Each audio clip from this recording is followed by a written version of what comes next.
Digamos que la izquierda juega mucho con las consignas y se basa mucho en ellas. ¿Tú crees que estas personas han consumido muchas consignas que los deja ver lo que hay detrás de ellas, que realmente no hay ningún fundamento lógico? Tú mismo lo has dicho muchas veces. Bueno, yo lo que veo es que acá la izquierda, ya derrotada en su versión clásica, ha hecho un giro hacia el posmodernismo. Este es un tema bastante complejo.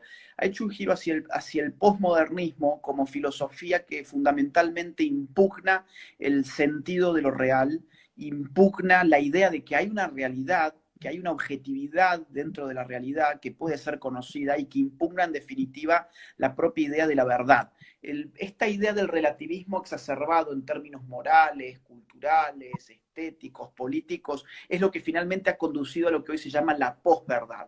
¿Qué es la posverdad? Es la era de una cultura que ya no cree que la verdad sea algo posible y por lo tanto lo único que vale en definitiva son las emociones. En ese contexto, luego de haber aniquilado la verdad, la izquierda ni siquiera tiene que hablarnos de datos. Te voy a poner un caso. Todo el mundo está hablando del racismo. Nadie está pidiendo datos.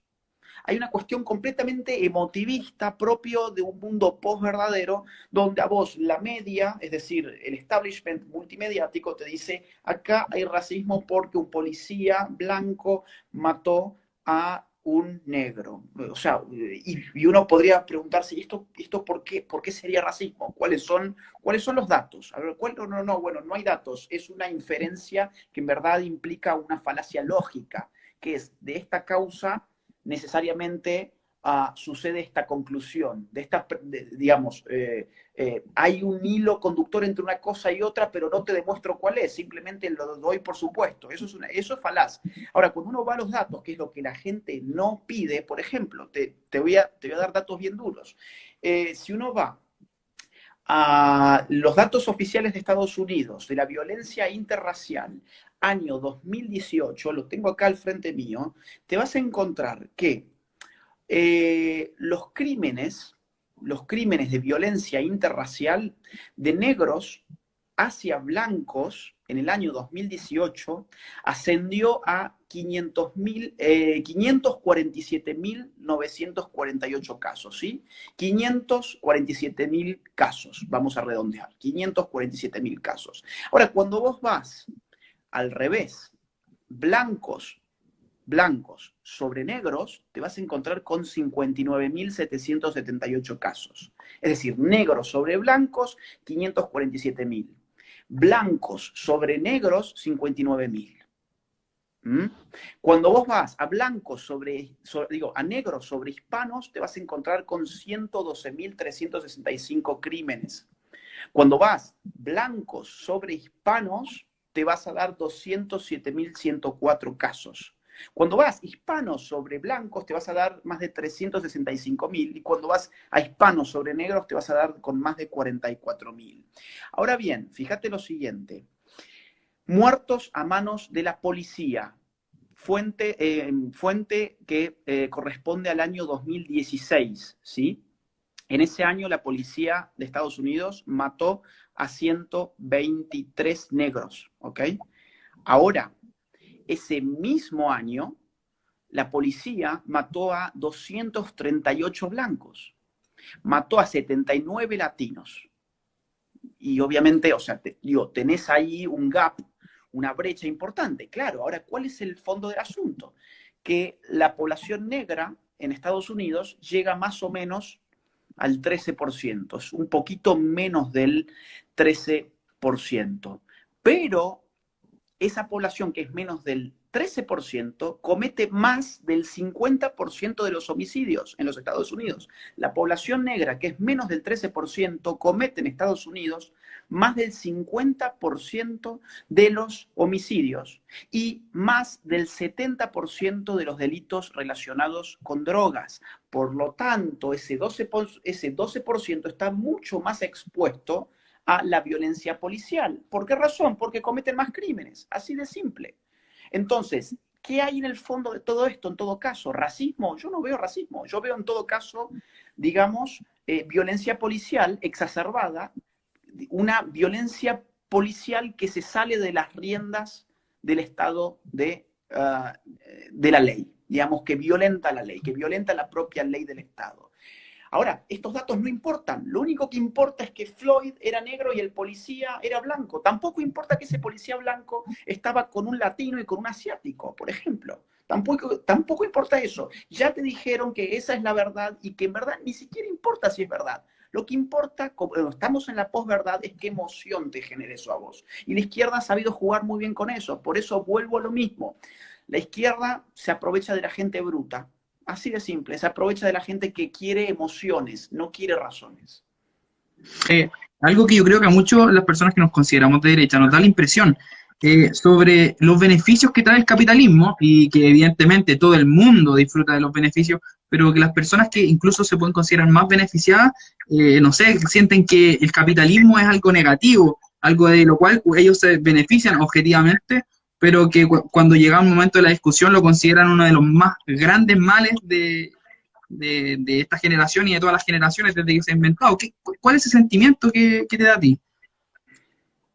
Yo creo que eso es fruto de, sobre todo, el resentimiento social, ¿no? O sea, el anticapitalista en definitiva es aquel que no puede soportar que a alguien le vaya mejor que él mismo. Es alguien que es capaz de tolerar la pobreza, siempre y cuando en el marco de esa pobreza todos seamos igual de pobres. Es el envidioso. El anticapitalista, por definición, es el envidioso que quisiera que a todos le vayan peor en la vida, con tal de que todos sean un poco más iguales.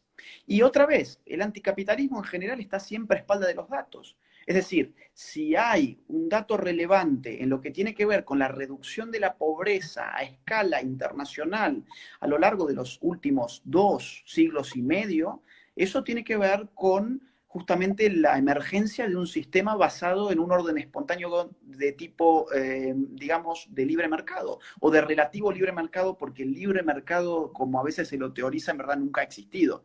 Pero, digamos, cuando uno asocia el capitalismo, su emergencia en la historia, va a encontrar que es concomitante con el descenso de la pobreza extrema, allí donde más se ha aplicado, no allí donde menos se ha aplicado. Y un ejemplo muy claro, por caso, es la diferencia entre Argentina y Chile. En Chile, ustedes tienen una economía muy sana. En Chile han sacado a muchísimas personas de la pobreza desde que cayó Allende. Y en Argentina cada vez tenemos más pobres. Y cuando uno va a ver las políticas económicas de un país y de otro, va a encontrar que en Argentina se llevan adelante políticas más vinculadas con la socialdemocracia y con el socialismo desde por lo menos el año 83 hasta la fecha, y se va a encontrar que en Chile ha habido una política de Estado pro libre mercado en general en las últimas décadas. Y digamos, a ver, vamos a ponerlo incluso mucho más simple. ¿Por qué no nos sinceramos y vemos qué vota la gente con los pies, como decía Milton Friedman? ¿Qué vota la gente con los pies? Porque la gente sobre todo vota cuando vota con los pies. La gente cuando vota con la mano, poniendo la papeleta en una urna, generalmente no se informa por lo que está votando. Ahora, cuando la gente tiene que emigrar de su país, ahí sí que se informa. Entonces, la gente, cuando emigra, selecciona un país en función de varias variables, valga la redundancia, y vos vas a poder encontrar, por ejemplo, gente que vota con los pies yendo desde La Habana hasta Miami. No vas a encontrar gente que esté queriendo dejar Miami para irse a vivir a La Habana. De la misma forma, la gente, digamos, que históricamente ha vivido en países socialistas, es la que más ha migrado hacia países capitalistas y no a la inversa. Entonces, yo creo que en definitiva atrás del anticapitalismo hay no solamente una espalda a los datos, no es solamente darle la espalda a los datos, sino que hay mala fe, hay malos sentimientos y hay poca honestidad intelectual. Exacto, lo que tú estabas mencionando sobre Chile es algo súper real, y si tú vienes a la realidad de los chilenos, en encuestas la mayoría de la gente piensa de que el capitalismo es algo negativo, lo cual por los datos se ha demostrado que Chile ha crecido mucho gracias al capitalismo. Imagínate, en ese momento de Allende el 50% de la población era una población pobre en Chile.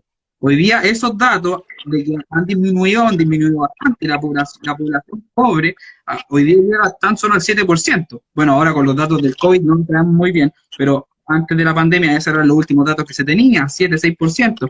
Entonces, a pesar de que tenemos estos datos y que el estilo de vida de las personas ha cambiado, está en ese colectivo social de que realmente es algo negativo, entonces no es muy producente lo que estamos recibiendo con la forma que estamos pensando, no sé, creo que hay algo.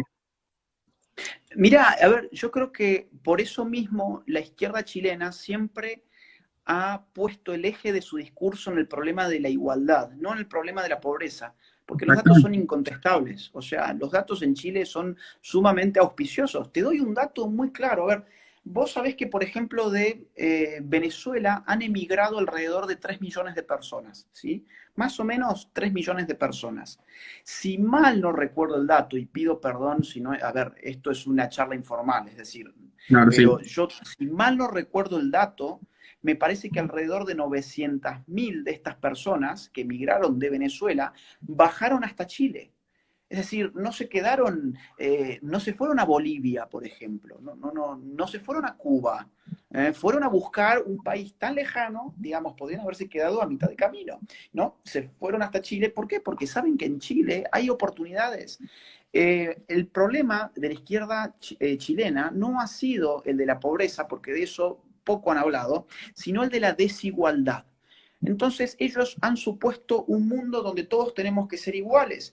Y mala suerte, el ser humano no es igual, su naturaleza es necesariamente desigual. ¿Por qué? Porque la libertad hace que seamos, digamos, que no seamos iguales.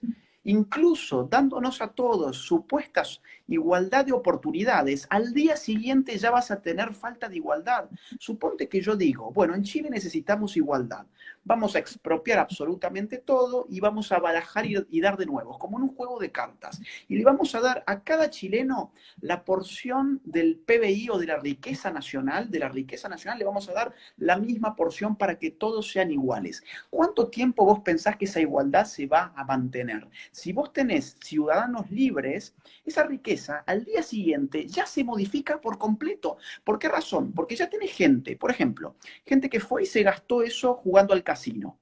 Tenés gente que se lo ha gastado moderadamente viviendo el día a día y tenés gente, por otra parte, que ha invertido en negocios buenos, gente que ha invertido en negocios malos, gente que ha quebrado porque no ha sabido leer lo que la sociedad demanda, gente que se ha hecho más rica porque ha encontrado cómo satisfacer las demandas del público. Entonces, basta 24 horas, aún repartiendo toda la riqueza nacional de Chile para que en Chile ya vuelvas a tener falta de igualdad, a menos que quieras regular toda la vida de los ciudadanos y mantener y redistribuir todo nuevamente cada 24 horas. Entonces, eso obviamente no se puede hacer. Eso es lo que quiso hacer más o menos la Unión Soviética. Y no funcionó. Tuvieron que poner un muro, o sea, el fracaso más patente del socialismo es no cuando pones un muro para que no entre más gente a tu país, sino cuando Cuando se pones un cae. muro para que la gente no se pueda ir de tu país porque se quiere ir de tu país.